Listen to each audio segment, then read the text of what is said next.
Hello, everybody, and welcome to the Afternoon Tune. I'm your host, Josh, and with me is my co-host here. Hello, it's Nick. And what we're doing today, we have an interview going on today. We have the great Jacques Daigle, who's going to be coming on with us and being a part of this interview. He was the Tmnt animation supervisor for the film Tmnt Mutant Mayhem, film that we very much liked quite a bit. Enjoyed it. So not just saying that because you're here, but we did. We very much liked it quite a bit. We have that review up on our channel now, youtube.com, The Afternoon Tune. Just type that in and you'll be able to check out a review of that. But thank you for joining us. It's my great pleasure. Happy you like the film. Well, apparently. Really liked it quite a bit. Like I said, the animation style is something that I was really attracted to. I'm not too big into TMNT myself, even though TMNT has been there, like as we talked about during the review, and we even did like a retro review of TMNT 1990, that film, the live action film. There's been one for pretty much every generation of kid, TMNT. So is that the case with you? Were you kind of a little bit of a fan of TMNT before getting attached to the project, or? Oh yeah, man. It was like when I was, I'm old. I'm like, I came out and I saw the very first Ninja Turtles like 6 times in the theater. And, I wrecked my VHS tape by playing over and over and over and over. Like there was like that magnetic strip was gone. And, I was a sculptor, so I made them out of like Play-Doh and plasticine and stuff. And yeah, I loved them, man. I even learned how to do martial arts. Like they inspired me to get into martial arts. And it was a lot of fun. There's just like fun characters, they're just like superhuman. And they're just, I was engaged like right from day one, like from the first time I saw them. Definitely. Oh, very nice. Yeah. So that was very great to look at that. And just to start off, you want to tell a little the audience about yourself, about your kind of career, how you kind of get into animation, just to start off a little bit about that. Sure. Well, I've been working for about 20 years. I was a 2D animator at first. I went to school for that. And then I just kept drawing. I've been drawing forever. And I love drawing a lot. And then I just taught myself how to do 3D animation on the side while I was working. I got my first 3D job, and then it was on a film. And then I just started the networking aspect of being in this small industry is very tight knit. So whenever you run into a studio, you just be a good guy. Don't be that guy. You be a good person, because if you're that guy, that's the reputation you're going to walk away with. But if you're cool and you can get along with people respect that. And then the people who, like, generally speaking, the industry is really small. So you can quickly connect to other jobs and other opportunities if by meeting people. The networking in this industry is outstanding. It's very, very important. And so from there, I just kept going and, movie to movie to movie. My first movie was Space Chimps. I don't even think you heard about that movie. It's a whole bunch of monkeys in space, but that was the first movie I worked on. But on that movie, I learned my director on that film, Adam Wood, was he was from Pixar, and he knew a lot of really important people in the industry. And then at one point he just sends me a call. He's like, "Hey, you want to work on this movie called Cloudy with a Chance of Meatballs?" And I was like, sounds like fun. And then he's just like, "Yeah, okay, my buddy Pete's going to call you. Pete Nash." Cool. Pete Nash is the director for that film. And I was like, "All right, cool."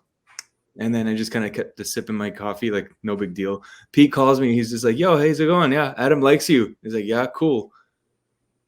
So when you want to start?" I said, "Well, you don't want to see my work?" He's like, "No, man, Adam likes you. So like, if he likes you, I like you." And I was like, "Okay, cool." So I got myself a job on Cloudy from that. And then I just kept moving up from there. I learned a lot, and I met a lot of really, really great people. And it's always been really just a journey to learn and to be as creative as you possibly can be. It's extremely satisfying when you can just be in that space that's created by hyper creative people, and you can contribute to that. And it's just really, really nice.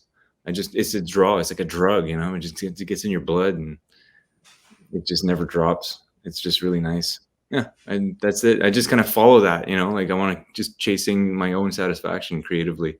It's a lot of fun. Yeah. You got one person in the chat we have here. He says he's heard of Space Chimp, so he's heard of it. I don't know if he saw it, but he's heard of it. Nice. Yeah. So crazy. You got the comments over here. That's so crazy. Okay, yeah. Cool. Yeah. So I see that, looking at some of your IMDb stuff, you worked on a lot of live action stuff too, a lot of like Green Lantern you also worked on. Cloud. Share that information. What are you doing? I see that. Alice in Wonderland, Yeah. Cloud Atlas. Yeah. The Watch is also on your resume. What did you do for that's a comedy? What's big special effect was there in The Watch? Well, it's like replacing the monsters that was in the Watch. Like there were like demons, and personally, I think VFX is not necessarily my cup of tea. I love the creativity too much, being like in animation, cartoons. I just dabbled, like to see if I still like, if I could chat. That's a different challenge for me. It's a very, very different challenge. So I touched on VFX a little bit. Like Alice in Wonderland was fun because you had a lot of really crazy characters. I did like the Tweedles and the background, the card guard guys and all that stuff. And that was fun. It's just, I feel like VFX, you just kind of like you're boxed in, it's already defined for you. Where I find like in a cartoon, like Turtles or something like anything else, like Cloudy, it's just a bunch of whack jobs writing stuff up and hoping for the best. And then you just kind of like get creative energy on the screen. It's just so much more fun to explore and let it run free. And so VFX is cool. It's like, there's no disrespect with those people because I could never do what they do. I just, I choose to, pick my battles, and VFX is a very hard one for me. So I did a few things, but I'm just not as successful there by any stretch. Yeah. I'm going to ask one more question. I'm going to pass it on to my co-host Nick. I want to get him in here and have him ask some questions. But you bring up VFX right now. There's a lot of strikes going on in Hollywood. Writer strike, actor strike, and just recently there was Marvel's the VFX strike that just happened. They want to start a union. Do you have any kind of opinion on that? Do you feel like, it seems like a lot of reports coming out with not just with Marvel and Disney, but with a lot of VFX people across in Hollywood, that there's a lot of stress and a lot of big demands that are put on VFX artists. Is that what you kind of see in Hollywood, and kind of what's some of your opinion on that? I think, well, there's so many, right? Like, the VFX world is exceptionally demanding. You're constrained to making sure something looks really realistic, and you're basing yourself on the actors that are already there, exceptional actors. They're doing great performances, so you have to act and perform at the same level of that, and that demands a lot of back and forth, up and down, like all around. There's an enormous amount of pressure with VFX to make the shot correct. And I think with the strike, that's like actors and writers, like everybody's screwed. Because without a script, we can't start. Without actors, we can't do dialogue. Without actors in VFX, there's no movie. And so it's just like, you can do the whole movie in VFX, but why would you want to hire Tom Hanks and just digitize him and then not have Tom Hanks perform? Like, he delivers a feeling and a vibe that people love. And the strike is just being destructive to everybody, I think, right now, especially for anybody creative in filmmaking that relies on the American market. For us, we were like a service studio. So like the service, we need something to service. And if there's nothing there's nothing for us to do. And so we're going to suffer for this for a long time, because scripts take forever to write anyway. And then you got to record the audio. I think everybody's going to pay a bit of a price for that strike. And I think they're correct by striking, because financially, someone's taking and getting all of this money. And clearly they're vocal enough to say, hey man, like, what about me? Like, like, it's just like, okay, I can live with this kind of like being pushed aside for a minute, but then you need to live your life. I don't think everybody wants to walk around with like, walk out of a small production with $10 million in the bank. But these artists need to be respected. We're creatives. We're selling something. We're selling emotions. And emotions are hard to come up with and to sell and communicate. And when people take advantage of people like that by saying, limiting their value, I'm not in that world, because I get the job and I get the gig and everything and I get paid. But I don't get like residuals, right? Like those guys do. They have royalty payments. I don't. So it doesn't affect me as much. But if I tasted it, maybe I'd be more like upset. But like for the time being, I'm a happy little, happy little guy just on the sidelines doing their work. But I'm hoping that gets resolved for everybody. Not even. I don't really care about myself right now. It's just like the whole industry is suffering because of this whole thing, and it is painful, and it's going to be painful for still some time, I think. Nick, I want to get you in here if you had something. Oh, absolutely. So I had a couple of questions about the development of the Ninja Turtles movie Mhm. that you were involved with, because I know that the movie was in production all the way back in around 2018. I'm curious about how far into the development of it did Micros Animation get involved, and how much free reign would you say that you guys had creatively? Because you spoke Mm. about that with your work in VFX, about how it is very much constricting. You're beholden to the vision of the director of that and the producers. And I'm curious to hear your input about how much creative reign you guys had. Well, just to correct myself, I think every movie will have to have constraints in terms of the director needing to have his vision serviced and satisfied. And I think it all depends. Like every director will have a different flavor. Every director will have a different method of communicating, and also different expectations. We were absolutely lucky with this. Jeff Rowe was a just gem, and it was unbelievable to work with this guy because he gave us so much leeway to do. I think he was talking about broad strokes, and however we came up with those results, he would just nudge us in a direction or another and say, that's cool, but go that way a little bit. But it was crazy positive. It was so collaborative and so positive. The design of the turtles, the designs and the models, they all came in from Paramount and Nickelodeon. And then as soon as we started getting like rigs and models of the characters, like really rudimentary stuff, we slapped some rigs in there and we just built these characters so we can start animating and discovering them. And so that was the very important part for animation. For us, it was understanding. For me, as a director, as just like the animation director, I'm looking at this and like, who the hell are these characters? We need to find out who they are now. That's the first thing we need to do. So we would just throw ideas to Jeff. I don't know how like lewd I could be on this thing, but it's just like we were Feel free like, to.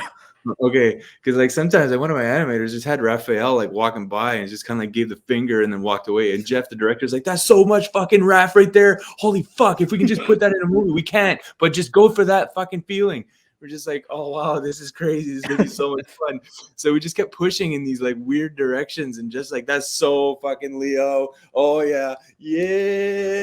And it's like, that was Jeff in review, like that was his energy all the time. So it was like, you could almost do no wrong, like it was just, you just kind of like, yeah, it's so fucking cool. And then he just kind of turned around and just be like, yeah, but like we can't put this in the movie. Like at one point we actually got to the line, like we found the line of where we could go without making it in the film. But no, the development and all that stuff, we just had to figure out what it felt like. And so animation is hyper complex. Animation is just about like, I had a team of 80 animators, and it's just like trying to manage 80 animators on a daily basis to do the same thing is really hard. So we needed to structure an approach where we could get Jeff's input as soon as possible to see who these characters are, so that we can find a structure-ish, or at least find like a cheat sheet, say like, yeah, that's totally not him. Like, why is he doing that? Or like, yeah, that's him. Like, go further in that direction. But this back and forth that happened with Jeff was extremely important. I remember the day where we animated it on twos, because the style, I think, Josh, you liked. I don't know what it is that you liked about it. Maybe it's the step stuff, like the claymation kind of feel or whatever. But that whole idea is like animating on twos. That's the terminology here, because in animation, you've got like 24 frames makes 1 second of animation, right? And within those 24 frames, you don't always have to have all 24 frames have movement. We sliced it in half. So that's using it on twos. So every frame is exposed for 2 frames.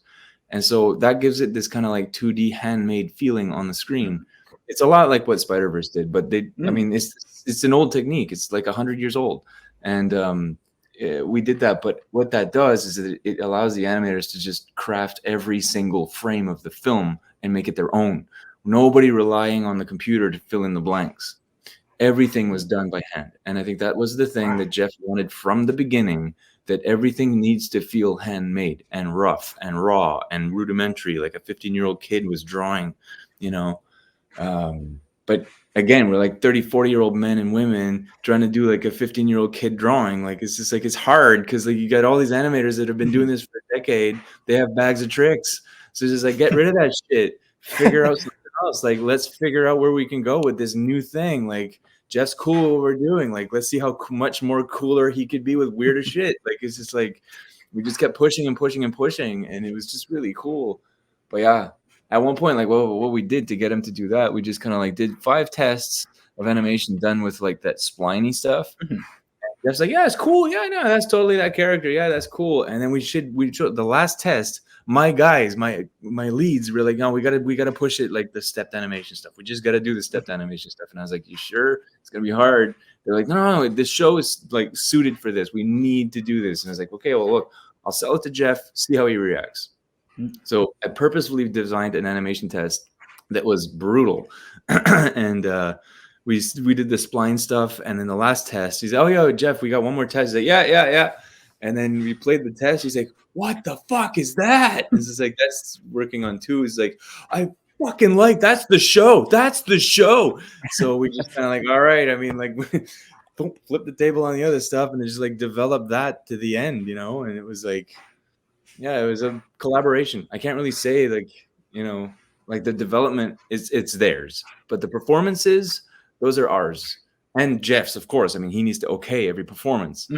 But he was never really one to be too picky on things. So we had a lot of acting choices and action choices that were all ours. And we're very proud of that. It was really, really neat. Yeah. Very nice.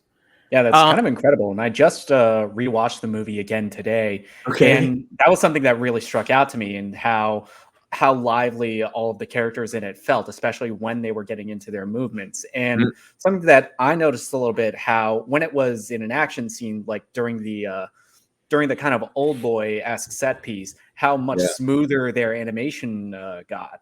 That's something that really struck out to me. That was because it was just a kick-ass sequence. Sequence 1240, I think it was. That was such a fun sequence. Everybody wanted a piece of that one. Oh my God. But it wasn't necessarily smoother. It's just that, you know, it's nothing changed. The process was the same. Like, you're not the first person to tell me this. And it's just like, dude, we didn't do anything different. We just animated the same way. And then it just turned out that it was cool, you know? Like, it, yeah, we didn't do anything special there. It was really funny. Damn. No. You speak about the environment working on this film. Seems like it was a great environment. I know there's something recently, an article that came out about Seth Rogen speaking about. He says he didn't want TMNT, the animators, to be overworked and suffering. Told the director that work should not become their entire lives, and you see that as a contrast to what's been going on recently. You speak about Spider-Verse, and I love Spider-Verse, love the animation of that movie. Very trend-setting type film, I would say. But you hear about a lot of crunch that happened with that movie. A lot of animators really worked to the bone with that film. So, I mean, how would you compare this experience working on Mutant Mayhem to your other kind of experiences, working on other, animation projects there? Every animated film has a crunch period, no matter what anybody tells you, even on this one. It's just, it's inevitable. Everything comes down to the end, under the wire, and everybody needs to move as fast as humanly possible, sometimes inhumanly. And then again, it's a skills-based thing. So if an artist is not able to actually achieve the basic level that is necessary for the film, that person on our film, we would say, you are welcome to work an extra few hours. We will pay you and bring you food. And so we did that respectfully. Okay.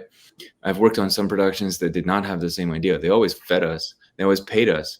But it's just this, it's a vibe that you create. And, having done 20 films or something like this in my career, I've seen a lot of bad situations, and I did not want to duplicate that. And so what they've said was the truth. I mean, we did our best. Simon Cuisinier, who's the anim supervisor with me, we both agreed that we're not going to kill anybody. He's got 2 kids.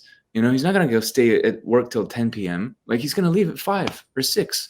And I don't care.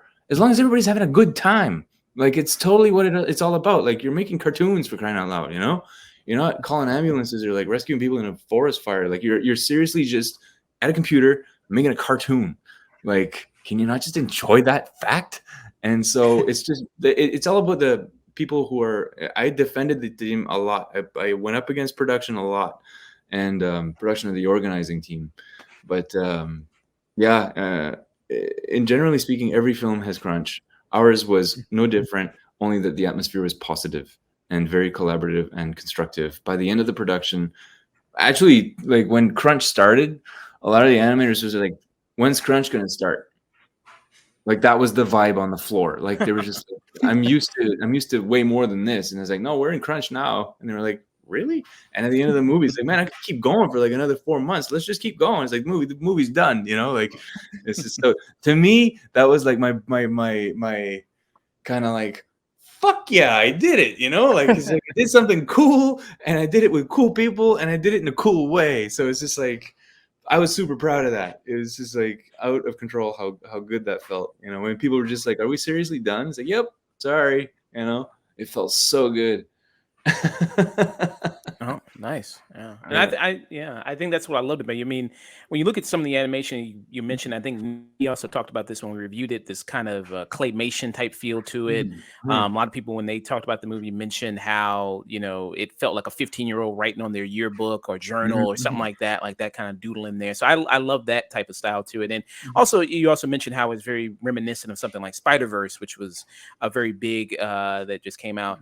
How much would you say a film like that, or maybe other animated films recently, inspired something like this and inspired some of the decisions on Mutant Mayhem? I think we didn't get we didn't want any sort of influence from any other production, whether it was the first, second, third awesome Ninja Turtle movies or the Michael Bay movies. We wanted to make something completely original. So I personally never compared I never studied Spider-Verse. I never studied other shows. I wanted this to be a standalone thing. And I inspired everybody else to do the same thing. If you're looking for fight scenes, go online, look at Jet Li or Donnie Yen. Like, look for some cool stuff. Don't look at the things that people have already done. Look for something deeper and fresh and new. We're not copying anything. Like, we're making something. So let's make something. Yeah, let's not rely on somebody else's work. The biggest thing that happened there is that production companies saw that it can be successful, and they are okay with a process that is different. So, as I said, like when I tried to do the 2D, like the twos versus the spline, I was hesitant.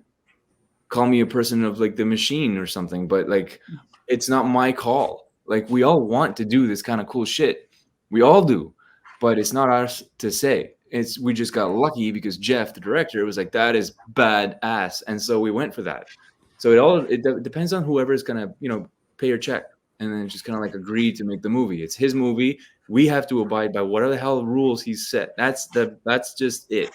And so we can try to push, but no, I don't think I did not want to get inspired or influenced by anything else that had been done in the past at all. We wanted to do something new, and that's the only way to do it. You got to find it when it's in front of you. And yeah. Did the director, he's the one that kind of wanted to put some of the references in there? Like, there's a scene where they're fighting in the garage and like they hit the radio and Go Ninja plays, or there's that scene where they're on the rooftop at the beginning of the movie and they're posing and it looks like the actual comic book from back in the 80s. Was that something that he proposed, or was that something that you all like got in there? Usually those things are story guys. Like, Kyler Spears was the co-director, but also head of story. And so he did a lot of storyboards that were a lot like that. And so when we saw those storyboards, they were like that. They were no pupils, and we're like, "Fuck, we got to fucking do that, man." It's just like, we got to do it, And then Jeff was like, we were like, "Jeff, can we do that?" I was like, "Well, yeah, it's in the boards." And so it's just like, okay, cool. And for like the speaker stuff, I don't know. I wasn't there. I think that's all done by like the editor and the sound design guys. And to tell you the truth, I only heard that when I first saw the full complete film, because it wasn't that forever. And it was just a completely different thing, and then it just turned into that, and like that surprised me too because I saw it and it's like good on you guys, you know, like they constantly in the film production they constantly put temporary music all the time before the music gets written, which was by Trent Reznor and Atticus Ross. I'm sorry, guys. I'm just gonna like drop the mic and like walk away. Like Trent Reznor worked on a film that I worked on. I'm good, you know. Like that's pretty awesome. Yeah, winning an Oscar, being in 9 Inch Nails, yeah, doing turtle movies. I mean, he's done it all. I'm all right with that. I'm okay with that. You know. Yeah, Nick. Well, that was pretty much all the questions that I had for you, Jacques. Yeah. Okay. I mean, whatever you. It's like I told Josh at the beginning of this, it's like, dude, I speak a lot, so it's just like you just. I can talk about this forever. I still had some more questions for you here. So I want to know: have you heard about any controversy surrounding this movie? Of course, tons. I want to know if it's the same one I'm going to bring up. What controversy have you heard about this? Why does April look like that? She looks like it's like for real, man. Just fucking back off. Like that's what it is. Yeah, there it is. It's like just let it be. Good Lord. It's like those are not our choices. I can't even defend this. It's like I love it, but otherwise it's not my choice, you know? Yeah. So this is a tweet here I pulled up. It's from James A. Castillo. And he tweeted out, says, new TMT film is out. When I joined Mutant Mayhem, my first assignment is to work on April O'Neil. No pressure. We tried making her relatable and grounded in the real world while keeping some of the details to make her look so iconic. I personally love her in the film. So the big controversy is kind of, like you said, you mentioned about how she looks. She's definitely not the same April O'Neil that we've seen in the past and past TMNT projects. You know, she doesn't have the yellow jumpsuit. You know, she isn't white. She's not vegan Fox. You know, she's not. Yeah, she's not Megan Fox. So there was a huge kind of big thing about that and the way she kind of was designed here. There was a black April O'Neil before, like I think in the cartoon. Rise of TMNT just recently. Yeah, that's. There was a black April O'Neil there. So this is some different kind of he released a lot of the concept art of April and kind of how she was looking. So what are some of your your thoughts on that and the controversy there surrounding that? For me, it's out of my hands. I can't even, like, that is so politically charged that, I mean, look, my responsibility was to take this character who exists, find out her personality, put her on the screen, make a compelling performance, make you feel something out of it. Clearly, if we started a fight, we did a good job. So it's just like that's all it is for me. Like I've worked on weird ass characters and really cool characters. Those things are supplied to us. I don't have a say in that the choice in the design. When we first saw her, we were all kind of like, all right, that's April. Cool. Let's figure her out. And then we're just going to, one of the best ways to figure out a character is to make the character do a walk cycle, because it'll give you a lot of her personality. And that goes for every character. So like on Raphael, we had some really heavy footsteps, and then Jeff was like, that's fucking funny. And so we were just cool with that. But same thing with April. We had to discover her. You got to get to know her.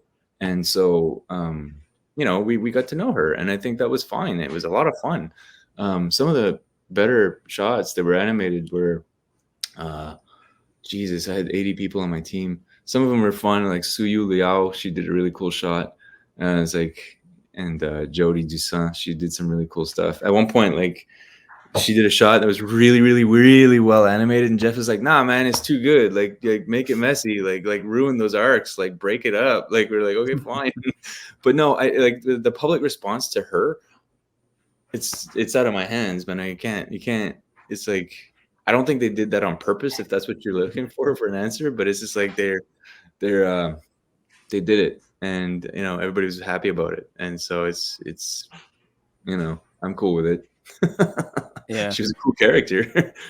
Yeah, I mean, watching the movie, I mean, not really. I mean, because it's like you said, this look of this film, the design of these characters. I mean, it's not really supposed to be, like you said, it's supposed to be rough. kind of like trying to 15-year-old yearbook kind of Mhm. sketch type look to it. And it is a different look for April. A lot of people harping on, and I think also some people had the issue with Splinter as well. Mhm. With the way he looked, and I think there was one scene Mhm. people took before the movie came out, like when he had like an afro or Jerry Oh, curls, yeah. It was like very awesome. early on. In that movie, when he was a young rat father trying to take care Yeah, of it his was so baby, good.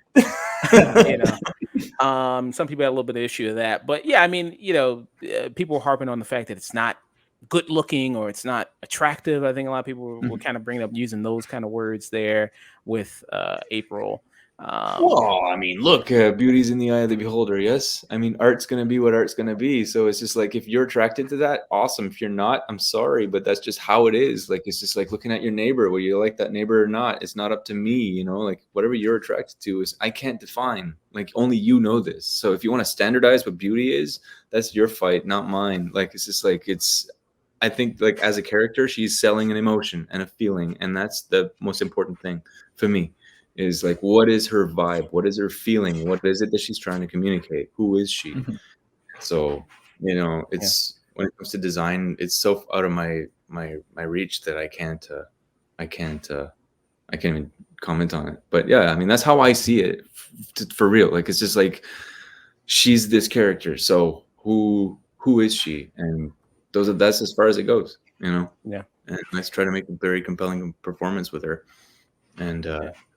yeah. And Yeah. same And with I, everything else. All the characters that are in there, like they all had something to bring. Like, what is it? And like you said, like it's rough, it's raw, it's gross. It's just like, how do you make something that looks so crazy be so beautiful? And that's such a challenge because like artistically, you're just one inspired. Like I remember one of the tests we did on the first show. The way it works for us, we had to win a test. So we had like a Mhm. bunch of studios. We all worked together to do a small test. We send it in, and then they're like, okay, figure out the numbers, and then we got awarded the show, and it was great. And but the test, there were two artists, me and another artist, and the other artist took the characters and saw the designs, and that was the trap. It's exactly the trap. What you're discussing right now, the raw drawings and raw designs, Mhm. that was the trap. The trap was that he saw the designs and he's just like, oh my god, he's gonna work like a little fucking weird gremlin and shit. It's like, dude, no, like they just look like that. Like there's still real emotions under this, so you got to Mhm. find what it is. And it was really really hard because that idea did not want to leave his head, so every choice he made for a performance was about him being all weird and gangly and like weird Tim Burton-esque shit. And I was like, no, it's not that, it's something else. So and I had to do that a lot with the animators too. Like they were just like doing weird poses and stuff. It's like, God, don't be inspired by the drawing. Like go for the feeling, go for the gut, go for the Mhm. bones of this thing. Forget the design. Like it was really, really, really hard. But yeah, it's fucking beautiful. yeah. Yeah. And there's some definitely some gross stuff kind of going here. I mean, Yeah, there is. I definitely gagged a bit when Splinter kissed Scum Bug. Yeah. Yeah. Oh, Um, that shot was so much worse in storyboards. Oh my god. yeah. Yeah, that's tame. Seriously, that is so tame. Oh man. Yeah. Um, Yeah. which I mean, speaking of controversy, that also has a little bit of contra. I don't know if you've heard about that, the whole Splinter Yeah, Scum. Scumbug's supposed to be a man, and then Splinter's a guy. So like, what's going on here? But like, Mhm. I don't know. It's like I don't care about that stuff. It's like you guys have fun with it. Like, if people want to throw time and energy to pick that apart to that degree, be my guest. Again, like we started something, and I'm fine with that. Like I can't control that. Like it's Yeah. it's totally out of my hands. It's so funny. Yeah. But I think it adds to the grossness of it for sure. It Yeah. does. It totally does. It's authentic, and I mean that's the thing that we were always looking for is honesty and Mhm. authenticity. And so the only way to really do that is to be there with them and figure out who these characters are. Like it's just like that's the only secret behind animation. It's just like figure out an authentic, very very honest choice for this character. And so whether Scumbug is a man, female, or hermaphrodite or whatever the hell they want, like it doesn't matter. Like it's just like that's what they're doing right now, and it's getting a reaction, and it's just like it's fun. Yeah. The guy So who animated that shot was Victor Hareng, and he was one of my leads. And when I don't remember if he asked for it. I think we gave him the sequence, and then he's just like, he just kind of walked into my office and he just kind of like hung off the side. He's like, yeah. He's like, what's up, man? He's like, I took that shot for myself. I was like, what? He's like, yeah, man, I gotta do it. It's just like, okay, fuck, go nuts, man. Have fun. So good. So when you saw the completed product, you saw it in theaters, the movie, did you kind of expect it to have, as far as the movie having in the added addition, the personality? Because another thing that I think adds to the personality of the movie is that it's in New York, and the fact that it has all this New York kind of hip hop in there. You have a Tribe Called Quest that's in there. Did you kind of what did you kind of think about those elements kind of added to the movie when you saw the finished product of it? It was awesome. I mean, like, a lot of it was surprised because we're in the machine, right? So we're like an assembly line, if you will. And to simplify it, it's just like we do shots, we push shots out, and then the editor sticks it together with the director after we're done with them. And then the lighters come in, they put lights, and compositing comes in, they composite the images. So those are like 3 months of discipline following animation's last day. So a lot of that stuff, like, they would cut shots by a few frames here and there to make it faster, or like move things around or whatever, new sound effects. Then Go Ninja Go song. I mean, I had never heard that before, and but it all fits. The same goal is to find a global feeling, stick to it, and then give you guys as an audience a roller coaster ride. And I think it was successful. I think it was very, very loaded. The movie is so just filled with so much information visually, but the animation is not so over the top. So it's like the visual information is like exceptionally difficult to consume, but the lack of movement really helps. But I think the music and the sound and all the cuts and everything, they work. I think they do. I think it was a great thing. It was the way they did it. That sequence was so hard. 401, the chop shop, when they get in there and they do the fights in that one. That sequence was so tough. Holy crap. It was so tough. Yeah. How long does it take to animate a sequence like that? A sequence? Well, like, the reason I had 88 animators on the movie is because every animator gets contracted for 40 hours a week and 2.5 seconds on the screen.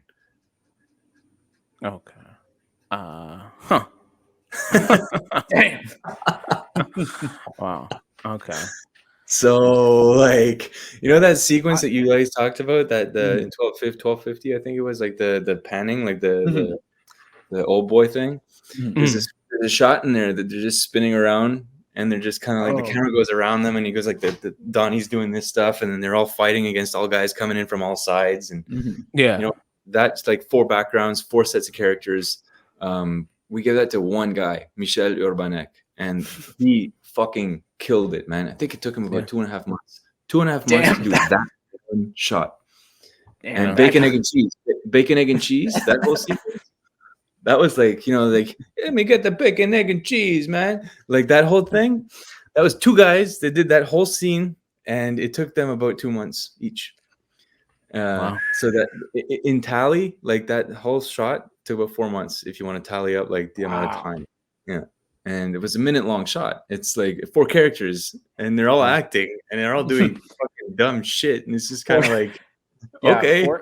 4 characters all acting, and you also have their recorded dialogue, which was mostly improvised. So how do you get around that? Well, we asked the client to send us individual audio files so we could bring them into Maya and then just kind of like isolate one at a time.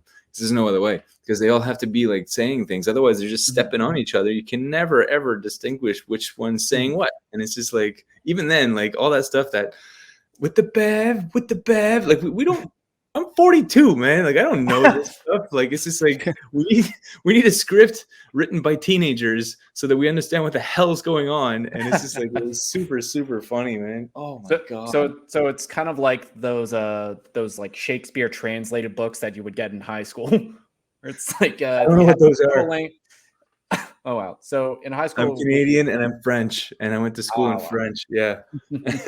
Yeah, so in like American schools we had Shakespeare, but because it was written in really old English, a lot of Sure. us couldn't understand it. So Right. they had like a side by side translated to more contemporary language for it. Yeah, well, it's kind of an equivalent for sure. I mean, like on a day-to-day basis, like we were always confused, man. Some of the times, like, and that was another challenge. I was working with a lot of French company people. Like, it's a French company, Micros Animation. So a lot of people from Paris and a lot of people in Montreal. I'm in Montreal. A lot of French people, but I'm bilingual, so that was an advantage. And some of the guys just didn't understand what the hell certain things were, and it's just I spent a lot of time in reviews being like, that means this. It's like, and then it just changes the way the artist sees the intention that the performance has to have, and so it happens a lot. But yeah, those shots, man, they were awesome. But like big shots like that, we would bid them in like 40 days. That's just so insane, man. Never heard of those numbers. You're just like, that's nuts. Like, Yeah. Wow. I was reading. I heard there was talks of a sequel is already ready to go, and a it's not TV my show. not my thing. TV show, I know it's like Seth wants to do it, but for the sequel, I can't confirm or deny. I don't know. I know as much as you do. I mean, I read the same news as you, and no one tells me this stuff. So yeah. Okay. I hope so. I mean, it deserves it. You know, now that like the last shot of the movie, which was Shredder, Oh, that was my shot. That's the only Oh, shot. wow. That's the only shot I did in the movie. Wow. That and the sticks that come down in the training sequence. Oh, nice. Yeah. Because Yeah. I mean, if you hadn't seen the movie, but Oh, spoiler. fuck. I'm sorry. I'm so sorry. I mean, Censor this. I'm so sorry. it's a TMNT movie, and So Shredder is sorry. like their main bad guy. I'm the worst. I'm the worst. I'm so sorry. I broke everything. Oh God. I think it's been out for what, a few weeks now. So I think It's been out, I It's think, your own in the fault you States haven't for at seen it least yet, 2 you know? weeks. Yeah, at this point, it's your fault. yeah. I mean, I get the Barbenheimer hype, but how many times can you watch both of those? Yeah. No. Oh man. But yeah, it was awesome. It was an excellent experience. So good. You know that poster behind me.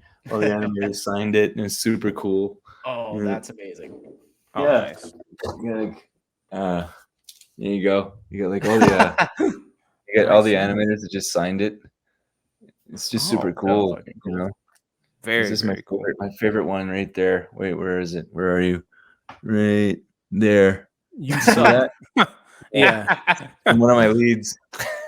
But that's the atmosphere. Like, if that tells you anything, like what it was about, like I was the boss, but like these people were allowed to treat me that way.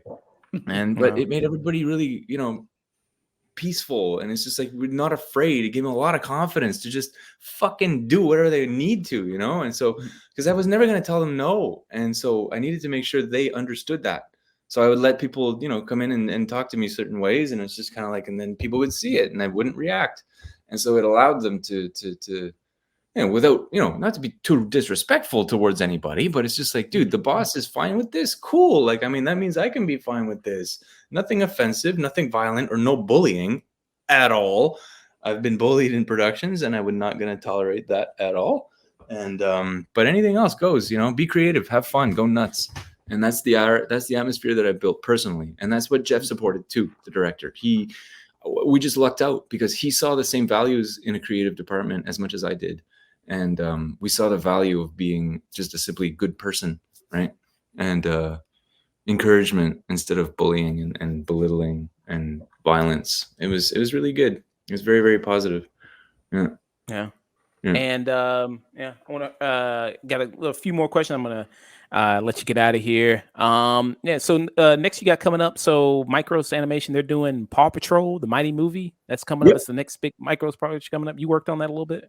I did not. No, I was too busy on Turtles, and I've been just since Turtles been done, I've been taking some time off. Plus the writer's strike, so I don't have to work anyway. So it's just like whatever. True. So no current project on the horizon for you. No big ones for me. But I worked on the first Paw Patrol, and Cal Brunker, the director of that film, and the second film is the same guy. Cal Brunker and Bob Barlam. They're both sweethearts. They are such good people. I would love to work with him any day in the world. in my life, I'd work with him any day. He's just a genius, and he's just really, really fun to work with. Yeah. Yeah. Movie wise, do you mostly just watch animation stuff, or do you watch, other live action movies, or like, anything you've I'm seen too this year that you like, or go to the I'm too movies more? saturated, and I'm too saturated in animation. When you're in there and you're living it for as long as you have, like it's just so hard. What have I seen?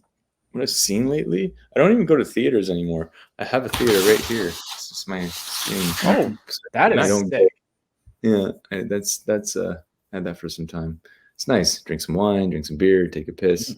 It's good. You don't have to. You can pause things, and but I prefer like acting, proper acting, like good acting films, like even cheeseball movies. I mean, just movies that are bad or good. My girlfriend is born on May the 4th, and she's never seen a Star Wars in her life. So we've been watching all the Star Wars, and the first 3 years just like, oh.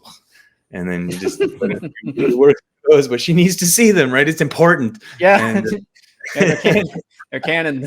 All the Disney Plus stuff is pulling for there, so you can't ignore it anymore. nope. Hmm.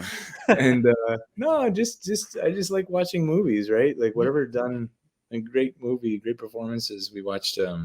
I personally absolutely love There Will Be Blood. But Daniel Day-Lewis kills me, that film, man. He is so good. It's out of control how good that guy is. And like just good stories. It doesn't really matter what it is. Like on the Star Wars stuff, like the Andor stuff was fantastic. That was just so good. Oh yeah. Yeah. Yeah. Love Andor. Yeah. I think that's the Yeah. best thing Disney's done with Star Wars since they've got, honestly. Pretty much, yeah. I think, and I hope they go in that same vein. It's yeah, I share that with you.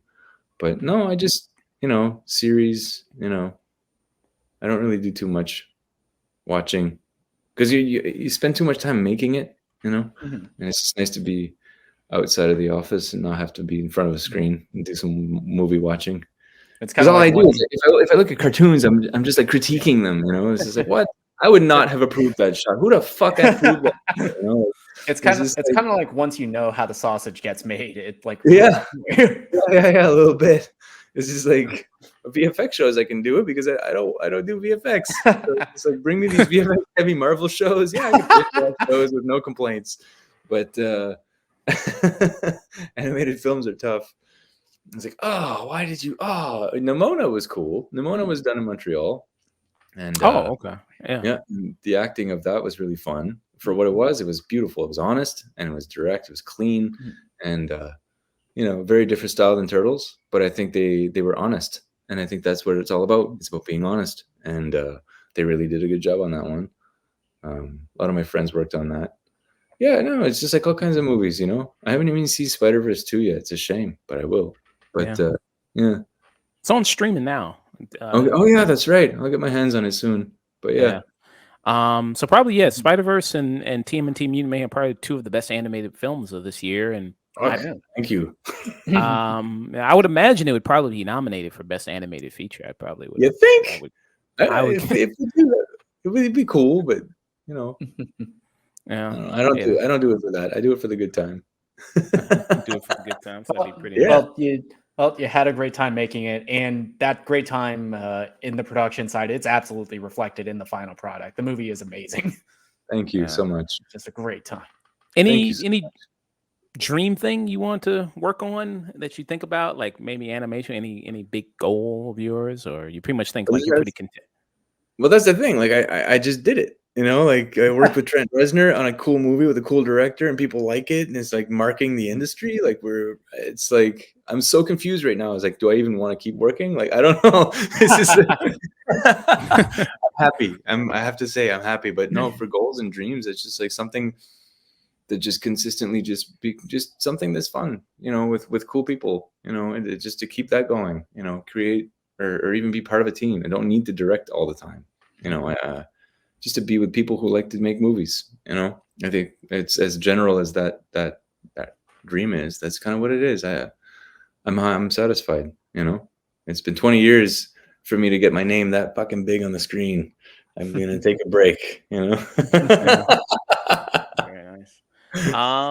Yeah. If I had to recommend something, if you love great performances and movies that came out this year, Oppenheimer, I think, is really good. I think maybe you'll check that out. Also, there's a movie called Past Lives. I think it's really great. Oh, I didn't see that. That's also a very good performance-based movie. I think you'll yeah, really love that. Yeah, it broke me. Oh wow. That's because of the time period I'm at in my life. But that's Okay. unrelated. That happens to everybody, dude. I don't know if it's the best movie to see with your partner or the worst movie to see with your partner, but I'll let you figure that out. My girlfriend's pretty sensitive, so I'll probably watch it by myself. Probably a good call. Well, I guess we'll close things out here. Jacques, if you want to one more time tell people, about your work, if they can, maybe if you want people to find your art, anything like that, you want to let people. Sure. I mean, like if the link is on this thing, but otherwise, yeah, I'm Jacques Daigle. I was the animation director on Ninja Turtles, The Mutant Mayhem, and we had a great time making that film. And if you want to get into art and animation and all that stuff, all I could really say is just be creative. Find your voice. Find the thing that gets you up in the morning. And like for me, I get up in the morning, I go draw in a cafe every single day, and I've been doing that for years. And it just gets my juices going. Creativity. If you're a creative person, you want to make something out of it, just fucking go. Just do it. Just, go for it and take the steps necessary to get to where you want to go. And it can happen. And so just do it. I don't know. It's a good time. It's worth pushing for what you want. Otherwise, you're just going to be on the couch binge watching Breaking Bad for the 7th time. It's just like personal attack there. Yeah. I speak from experience, actually. We've all been there. Yeah, no, it's all I can really say, man. Just be creative. If you're creative, just fucking go for it. And do your thing. Awesome. Well, yeah. Thanks for coming by, man. Glad you were able to do this interview, man. Yeah, well, I'm glad thanks for reaching out. It's just interesting, but yeah, of course. And I hope it was helpful. I hope it was fun, and I hope you have a good time. All right, man. Absolutely. Take care. I'll let you know when the interview is uploaded. I'll send you the link and everything like that. Awesome. Thank you. Thank you. Yes, thank you for your time, Jacques. Of course. Take care, guys. Take care. Take care. Bye-bye.